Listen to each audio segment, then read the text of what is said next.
Hey y'all, Zach McDonald, your real estate agent with Real Property Associates. And today we're going to talk about the King County real estate market. And this is my King County real estate market update for December 2022.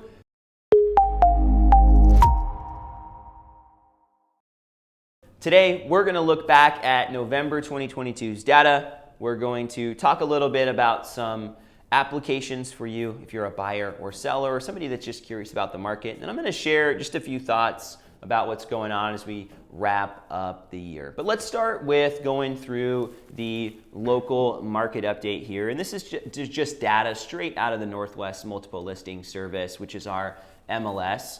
And if we look at King County as a whole, new listings down from last month and down year over year, 16.4%. The pending sales down 40% year over year, also down from last month. Again, that part's normal, but again, we're tracking those trends. Closed sales down 47.6%. So there's way less buyer activity. And I'm going to share these specific numbers. 2,405 sales in November last year, 2021, 1,260 in November 2022. So huge drop off in sales in King County. Days on market, 29 is the average. That's 3 more days than last month. And it's a huge jump from 13 days on market last year. The median sales price, and I think this is, as we're finishing the year out, up 0.6% year over year on the median sales price. So after all the craziness, after all the ups and downs, King County, the sales price in November, 820, we're at 825.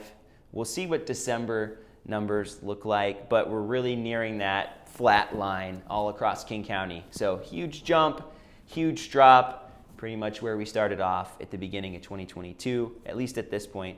Average sales price is down 0.2%. So again, pretty much the flat line at $1,049,060. And the percent of list price received last December, houses were selling for 5.4% over asking price on average. And this month, 97.9% of list price. So that's a delta of 7.1%. Inventory of homes for sale up more than 200%. 244% increase over the last year.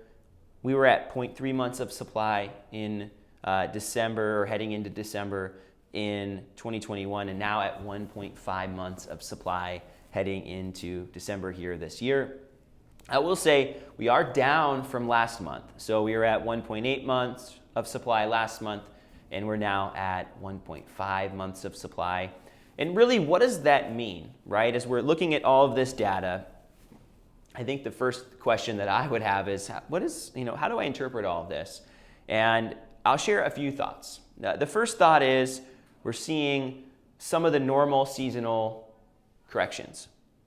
So we're seeing fewer listings the last few months, which is normal. But again, we're comparing it with the previous year as well, the year over year numbers, which I really like for real estate. And we're seeing that those numbers are down, even more than normal, all right? And that's why we do the year-over-year comparisons. We're seeing the supply numbers decline, right? New listings, fewer new listings, supply numbers declining, which is normal and also good, right? If we were seeing opposite, that would be concerning in my opinion. If we're looking at the median sales price, again, some of those similar trends, but we've seen quite a big drop-off. It's been a while since I've seen, it's been at least since 2018, when I've seen numbers that are, when we look at the percentage change, negative or borderline positive, okay? So that would be my second observation here. I think my third observation is that houses are selling below asking price. Oh my gosh, we haven't seen that in a few years, and that is a lot better for buyers. It's a way better environment for buyers. Not competing, paying over asking price, essentially the silent auction effect. That's not what's going on right now. And if we look at the county as a whole, I went through the different cities, and I always have a list here. My assistant's very gracious and helps put this together every single month. But we're looking at the data for each city. And if we go through this list, we have 14 cities that are negative. And I'm going to list them all off just because I think you would want to know. Bellevue was negative year over year. Redmond was negative. Woodinville, negative. Kenmore, negative. Issaquah, negative. Duval, negative. Burien, negative. Maple Valley, negative. Auburn, negative. Got to flip over the sheet here. Medina, negative. There's got to be like one sale or two in Medina though, so we'll just count that as, it's just a month. Newcastle, negative. SeaTac, negative. Snohomish, negative. On a positive note, there were 21 cities that had median sales prices that were higher than the same time last year. And I'll read those off too because, well, I think you might want to know. Seattle was up. Shoreline, up. Kirkland, up. Sammamish, up. Falls City, up. Carnation, up. Snoqualmie, up. Kent, up. Algona, I gotta say I don't even know where that is, but it's very far away from Seattle. Black Diamond, up. Clyde Hill, up. Covington, up. Des Moines, up. Enumclaw, up. Federal Way was down. I circled them. I don't know why I just read them. Hunts Point, no sales. Lake Forest Park, up. Mercer Island, up. Milton, up. Normandy Park, up. North Bend, up. Pacific, up. And Tukwila, up. And Yarrow Point, no sales. There are not a lot of sales in a couple of these neighborhoods. But if we look back,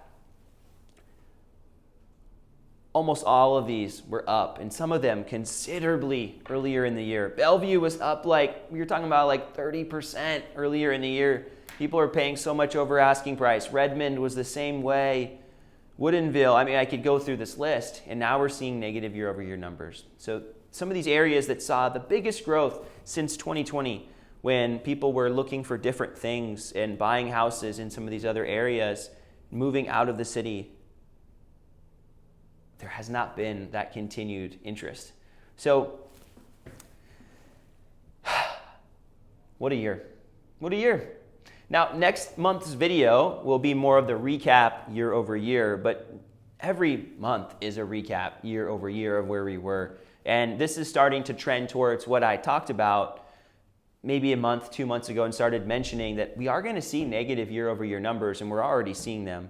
But I think we're heading towards that for a lot of at least the early part of 2023's updates. So this may be the last update that is somewhat positive for a little while, but we already know the story and the truth that the market has been adjusting, that houses are selling below asking price, that houses are sitting on the market, buyers have negotiating power and the ability to add contingencies in their contract to protect themselves and their earnest money, and also to be able to negotiate some of the repair items as well. So for buyers, this is a much better environment to be heading into. I do think 2023 is going to be the year of the buyer, but for sellers, houses are still selling. There's still a lot of sales in King County and in the cities, Seattle and Bellevue as well. So if you are thinking about doing something, right, buying, selling, investing, talking about real estate in King County, and you want to just chat about it, this is the time of year to reflect, right? A lot of people are planning for the year, setting goals. I know I am.